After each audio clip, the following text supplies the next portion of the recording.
This is 219 News Now, brought to you by Strachan Van Til, making lives easier for 95 years.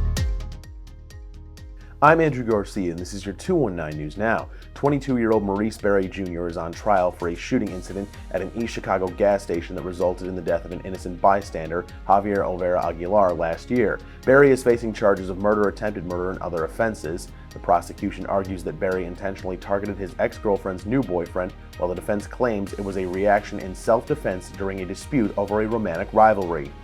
A Valparaiso retailer, Ivy Boutique, is suing the city, a construction firm, and property developers over damages caused by a 2024 flood that destroyed tens of thousands of dollars worth of merchandise.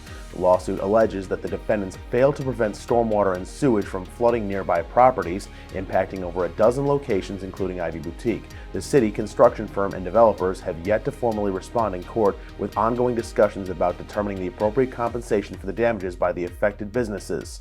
And in sports, the boys from the NCC hit the links for the conference meet. Here's a look at the action from Sherwood Golf Course.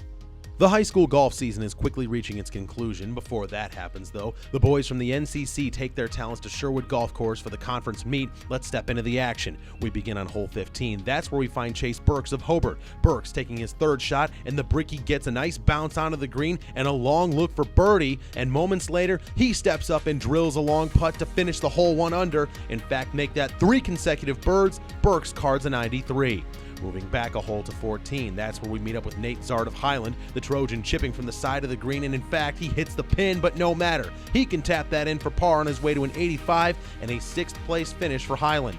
On the dogleg 9, we catch up with Seth Veman of Hanover Central. Veman, after a nice drive, launching and reaching the green in regulation, he finishes that off later for par. Veman records an 81 as the Wildcats take 5th place. Let's head to the back 9. Hole 12 is a par 5, and Lowell's J.R. Sebecki is in a spot of trouble. The Red Devil has to hit out of the woods. This one has a little extra heat on it, and when the dust settles, Sebecki finds himself in the back corner just in front of the fringe, but you know what? It's absolutely no trouble for the lefty. Sebecki, cool, calm, and collected, drains the long-range putt to save for par, his 3rd in a row. The Red Devils take 4th place behind his 84.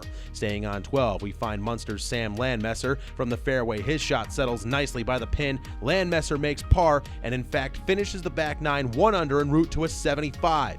Still on 12, we have Luke Zander from Kankakee Valley, the Cougar with a chip onto the green from the left side rough. He'll later put that down for par. Zander goes home with a 74. He also finishes 1 under on the back 9.